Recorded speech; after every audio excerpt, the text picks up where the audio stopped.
Stand-up comedy is a platform in which anybody that can pander will succeed, regardless of their point of view.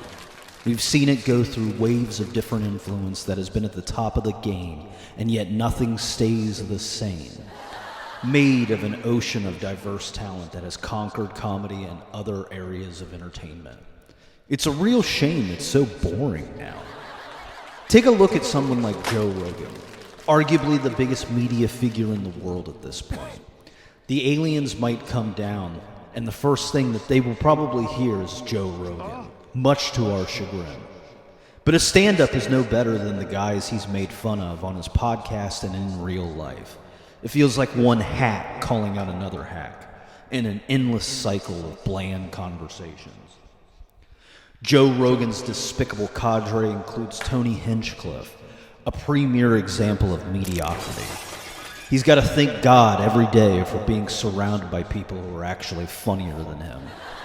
Kill Tony is a factory for producing comedic talent that quickly rises to the top, and even with Cam Patterson leaving for SNL, I'm sure that Casey Rocket and others will fill Cam's place and do just fine. But at its center helm is a man that we should invent some type of bigotry for.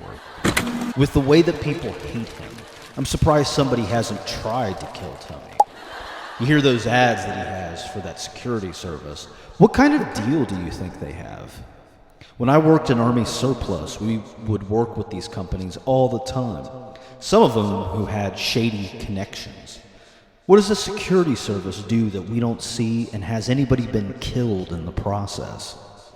YouTuber Elephant Graveyard thinks it's a comedy cult that surrounds Joe Rogan, Tony Hinchcliffe, and the comedy mothership. But what if he's wrong? What if it's the comedy mafia? It would make Brendan Schaub's career seem understandable.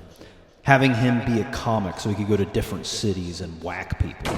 He didn't have time to write, he was busy planning hits. Sadly, it's not true though. Unfortunately, comedy has become a platform for milquetoast fascists with terrible fashion. Gaudy belt buckles, puffer vests, untucked dress shirts with folded cuffs, flat bill hats, and generally dressing like a 13-year-old have become the clothing staples of the League of Ordinary Men. They pay homage to their comedy dons with all the respect and tribute they can muster from their hearts, wallets, and souls. Again, it's probably not true, but it does make that Austin scene so much more fun to think about.